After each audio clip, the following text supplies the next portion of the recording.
and welcome to Neo Psychology with me, your teacher, Mr. Neo, the channel where I teach online psychology lessons for my wonderful students. Today we are carrying on with the Psychopathology unit and we're looking at Lesson 2, Definitions of Abnormality, Part 2. Let's get started.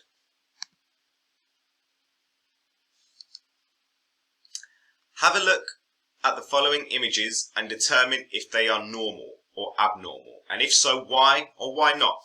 Have a little look. Why might those images be deemed abnormal, or why might they be deemed normal? Right.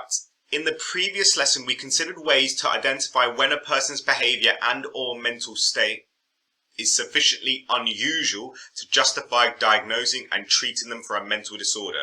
Two further definitions of abnormality are identified in the specification and explained in this lesson: failure to function adequately and deviation from ideal mental health. Here is the unit so far. We are still on the definitions of abnormality. Right. In today's lesson, two methods of defining abnormality we are discussing are failure to function adequately and deviation from ideal mental health. Right, again, I haven't given you the definitions of all of them yet. Can you work out which one matches with which? Right, it's really good practice to try and recall which one is which definition, okay? The statistical infrequency definition defines abnormality because certain behaviors are statistically rare and so are abnormal. They're not very common. Something that isn't very common is abnormal. If something deviates from social norms, it means that it's behavior that is socially deviant. It doesn't follow the rules of society, societal's rules, and therefore that is abnormal. Failure to function adequately is the inability to cope with the stress of everyday life. If you can't cope with stress of everyday life, then you are abnormal and you need help, okay? And if your behavior is a danger to yourself or others, again, you are not coping. You are failing to function. And then the final one, deviation from ideal mental health, not meeting the mentally healthy criteria, okay? Lack of contented or happy existence. If most people are generally happy, okay? If you go through your whole life and you are generally happy, that is good. That is what most people should be. But if you're generally a sad or upset or stressed or anxious person, then these are mental health problems and you may need support with them. Okay, so we've got 4 learning objectives today. Show comprehension and apply knowledge of failure to function adequately, and then we're going to evaluate that, and then we're going to have a look at the deviation from ideal mental health criteria for defining abnormality, and then we're going to evaluate that. Let's start with the first one. Show comprehension and apply knowledge of failure to function adequately definition. Okay. A person may cross the line between normal and abnormal at the point when they can no longer cope with the demands of everyday life and they fail to function adequately. We might decide that someone is not functioning adequately when they are unable to maintain basic standards of nutrition and hygiene. You are not coping with everyday life if you can't meet the basic standards of nutrition and you can't meet the basic standards of hygiene. If you are not eating well and you're eating nothing but junk food, you're going to become ill. Or if you're not cleaning or washing, you are not going to be hygienic.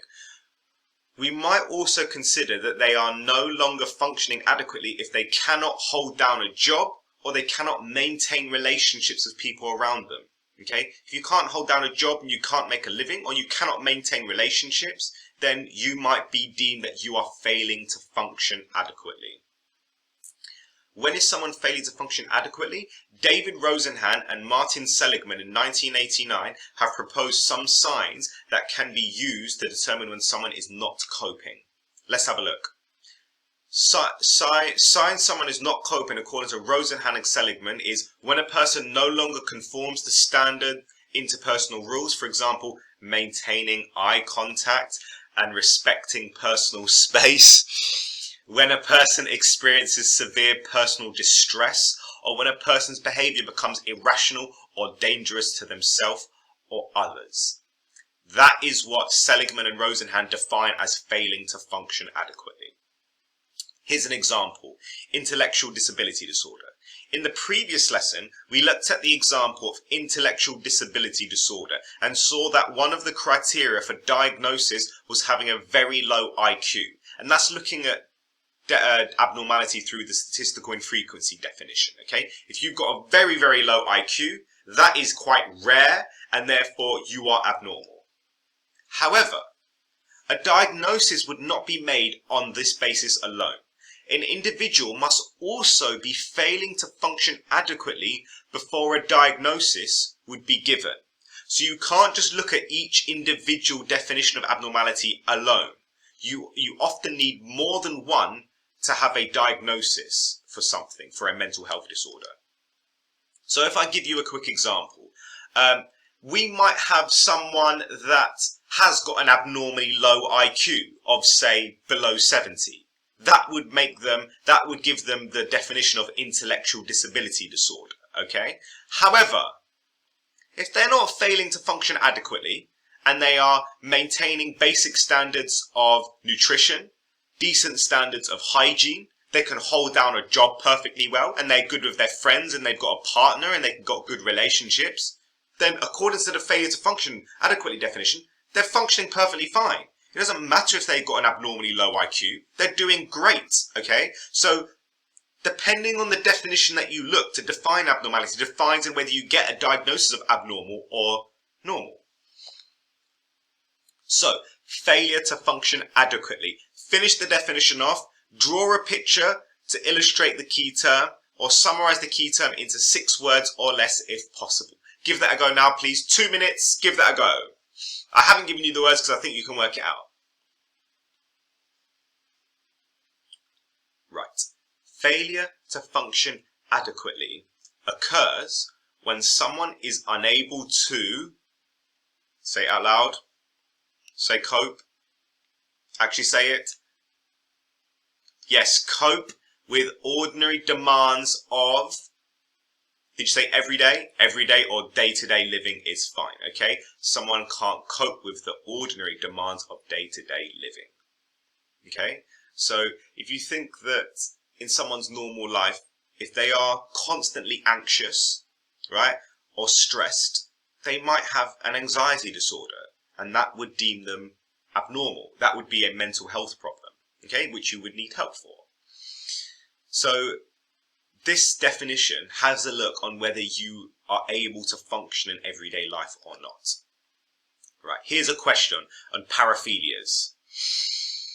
One thing that has changed over time is that psychologists have generally become less inclined to classify people as abnormal simply on the basis of one definition of abnormality. So, for example, we used to define paraphilias, which are unusual sexual behaviors, on the basis that they were deviations from social norms. This meant, for example, that when homosexuality was less socially acceptable, it was classed as a paraphilia. Okay, it was classed as unusual, right? Oh, you're a homosexual. That's not normal. That's abnormal, right? That's not normal. In our society, we don't deem that as normal. So you are abnormal. You've got a paraphilia, an unusual sexual behavior. However, that's not what we believe nowadays. That would not happen nowadays. In the DSM-5, which is the Diagnostic Statistical Manual, which is 5th edition, which is a big book of mental illnesses, okay? In the DSM-5, DSM-5 system, paraphilias are only classified as mental disorders if they involve harm or distress to the person themselves or other people. So, exhibitionism, like flashing, right? I'm naked underneath, I'm going to flash you.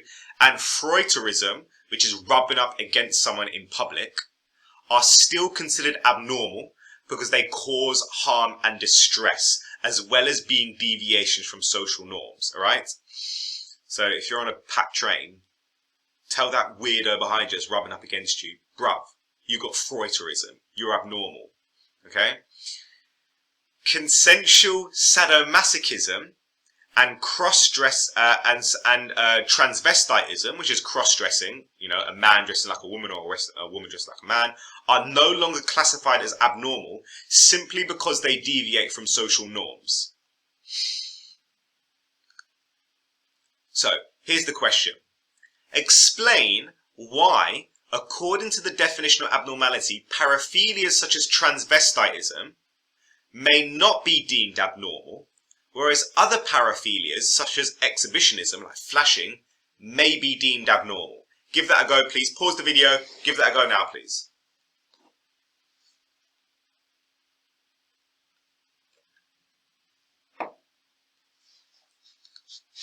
Okay.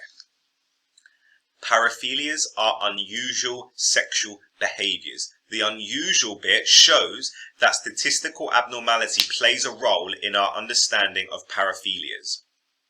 Historically, deviation from social norms was also important, so transvestic fetish disorder, so gaining sexual satisfaction from cross-dressing, would at one time have been defined as abnormal just because it breached a social norm. Okay? Now we only class this as a disorder if it is interfering with the individual leading a happy, fulfilling life, i.e. the person is failing to function adequately. So what it's saying is this, okay? Even though in some societies it may be deemed abnormal for a man to dress like a woman and to get sexual satisfaction from it, that is breaching social norms, right? Most people, in society, we do have these unwritten rules that, a man should not wear a dress, for example. Okay, so someone might define a man that dresses like a woman as abnormal from the deviation from social norms definition. However, according to the failure to function definition, they're saying, well, so what? What does it matter if this person's dressing like a woman? It's not harming anyone. He's not failing to cope with his everyday life. Okay, is the person failing to function adequately? No, they're living a perfectly normal, happy, fulfilling life. So therefore, according to the failure to function adequately definition, they're not deemed abnormal. Some paraphilias, like exhibitionism, like flashing, and Freuterism, rubbing up against someone in public, are deemed socially unacceptable because they involve unwilling victims who suffer trauma as a result. In terms of ideal mental health, paraphilias have symptoms that are likely to leave the individual guilty and low in self-esteem. Right, that's the failing to function adequately definition. Identify one thing you've learned. Have we progressed? Have I imparted some sort of knowledge? Why do you think learning about failure to function adequately is important? How does this apply in real life? And who is this information useful to? Right, I'm ticking it off. Failure to function adequately. Done. Now we're going to discuss it. We're going to evaluate it. AO3.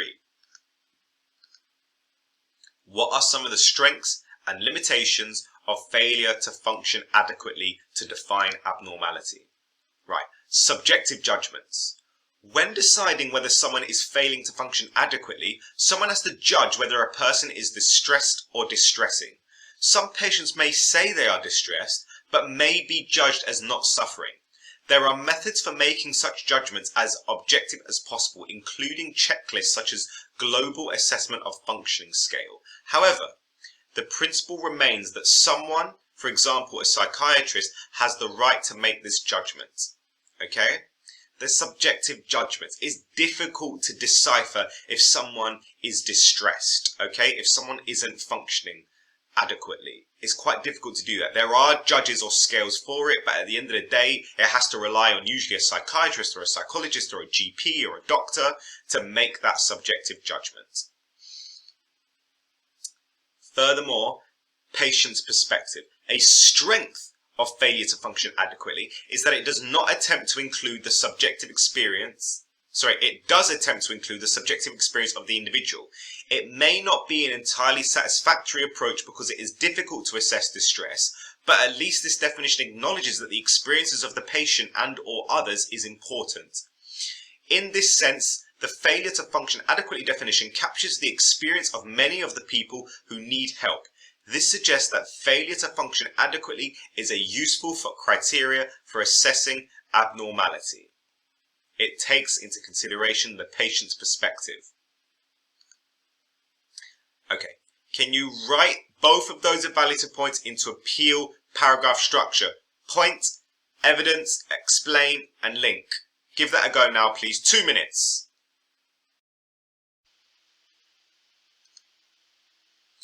And that's the evaluation of failure to function adequately. There we go, we're halfway through. We're moving on to the deviation from ideal mental health definition of abnormality now.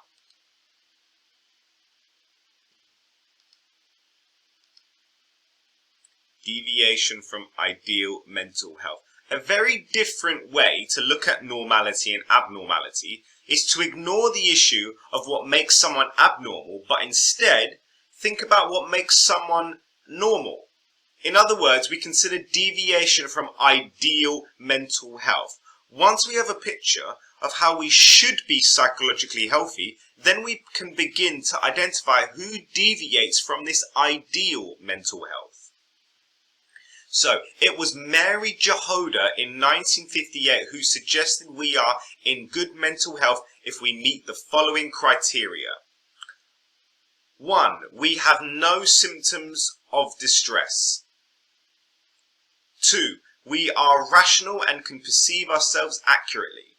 3. We are self-actualized. We reach our full potential. 4. We can cope with stress. 5. We have a realistic view of the world. 6. We have a good self-esteem and lack guilt. 7. We are independent of other people. And 8. We can successfully work, love, and enjoy our leisure.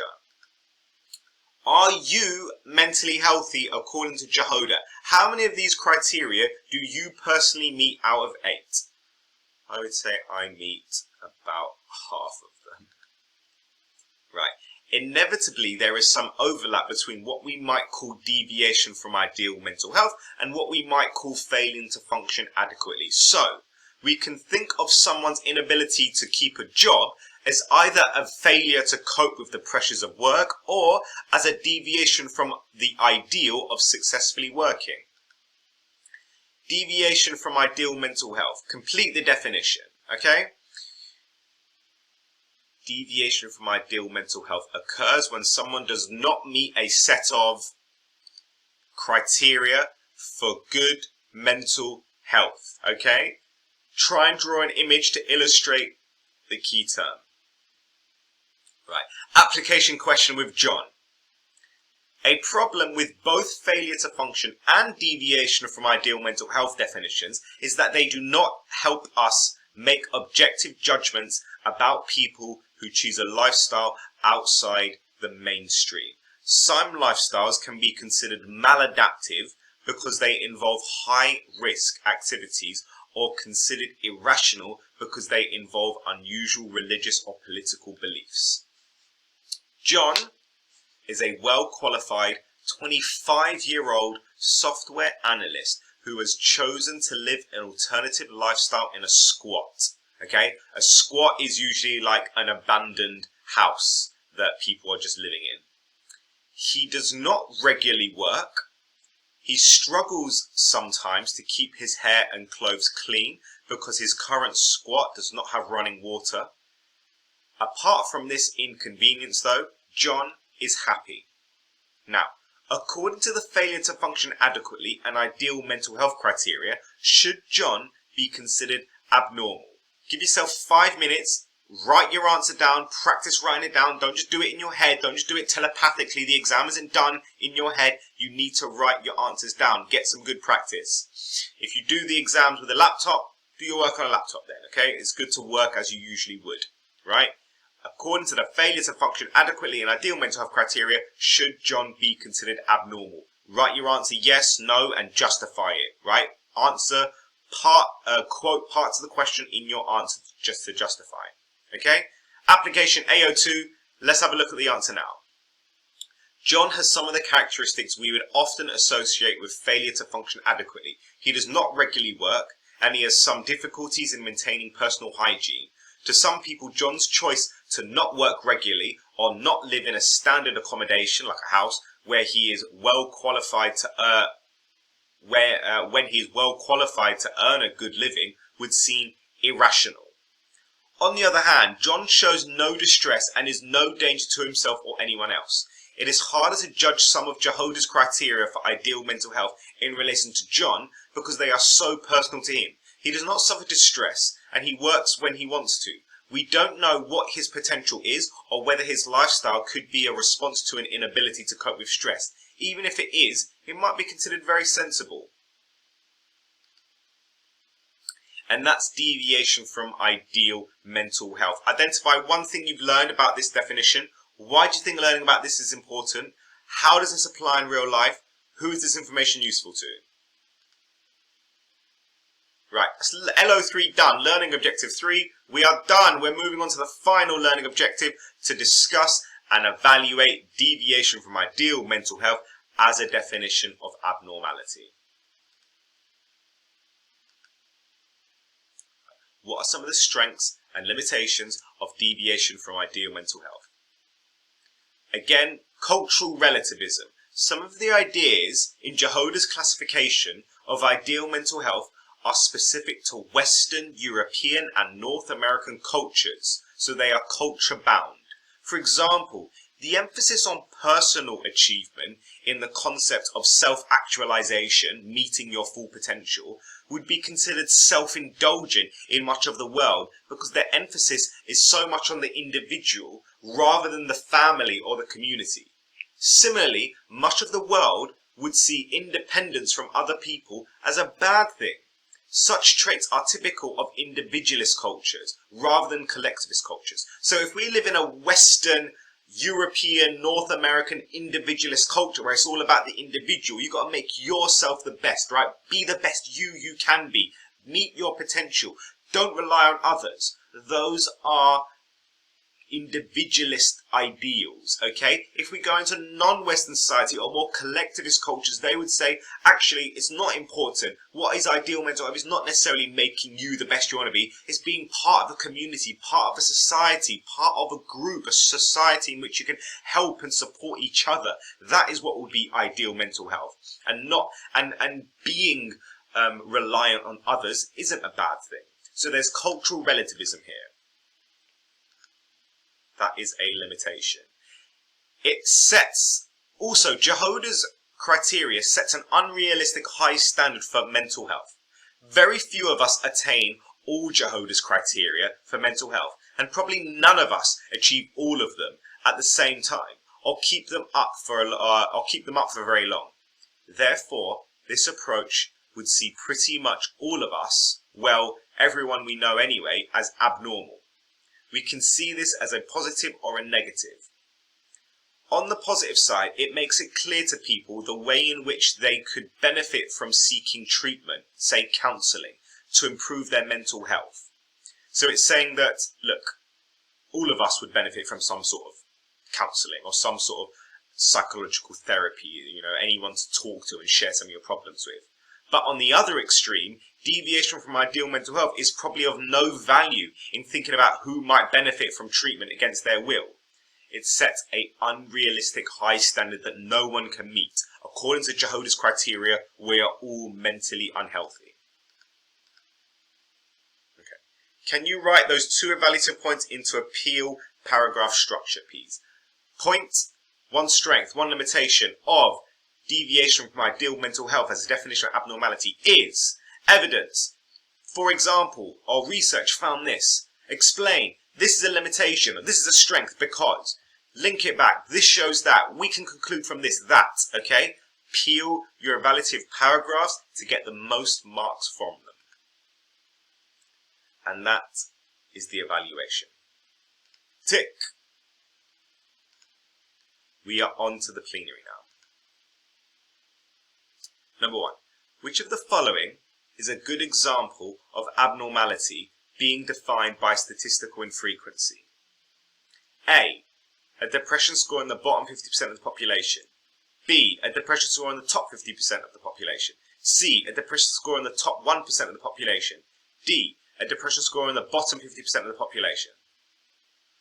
Right, it's going to be C, okay, because it's in the top 1% of the population, so it's statistically rare. It's not very common. Only 1% of the population need that. We no longer recognize moral insanity and drapetomania as mental disorders. Is that true or false? That is true. Antisocial personality disorder is diagnosed mainly because of deviation from social norms. True. Some unusual characteristics are positive. That is true as well. And the last one, unusual people always benefit from a psychiatric diagnosis. No, not necessarily. Right. That was lesson 2, definitions of abnormality. Next lesson is lesson 3. We are going to look at the first mental health problem of the 3 we're looking at, which is phobias. There we go. Well done, my neo-psychologists. Great work today. You've been working really well. Keep up the good work. I've been Mr. Neo. God bless and peace. I'm feeling like Will. I feel like a prince. I'm feeling myself. I'm loaded with bills, cause I wasn't blessed with no Uncle Phil. Don't know how it feels. I wanted to flex, they told me to chill. I'm making a flip. My life is a flick, now load up the film.